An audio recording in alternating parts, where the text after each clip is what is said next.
म्हणूनच ही आई भावनेची तलवार आम्हाला तुम्हाला द्यायची आहे. तुम्हाला चांगलंच माहित आहे की तुम्ही भूषण म्हणून मिळवायची नाहीये किंवा पूजायची नाहीये. शासन करा शुभाच्या क्रूरकर्मी नराधमी राक्षसांवर. कळू द्या त्यांना की आया बहिणींच्या वाटेला गेल्यानंतर काय होते ते. शुभा शुभा शुभा शुभा कुठे आहात तुम्ही?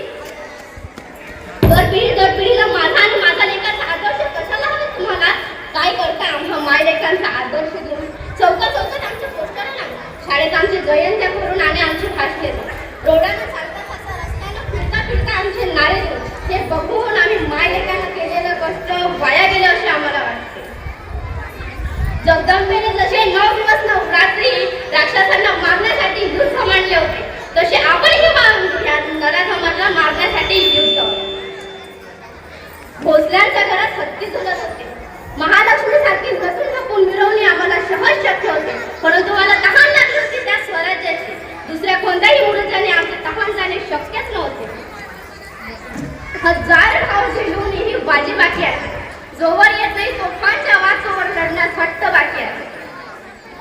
पडणार जिजुरी ही झुंजणार देह बाकी आहे. पडणार जिजुरी ही झुंजणार देह बाकी आहे. एक युद्ध संपले तरीही अजूनही युद्ध बाकी आहे. एक युद्ध संपले तरीही अजूनही युद्ध बाकी आहे. एक आलं तरी क्षणभर प्रवाह तरी लढण्याचा जिद्द बाकी आहे. तरी लढण्याचा जिद्द बाकी आहे. जगदंब जगदंब जगदंब. धन्यवाद.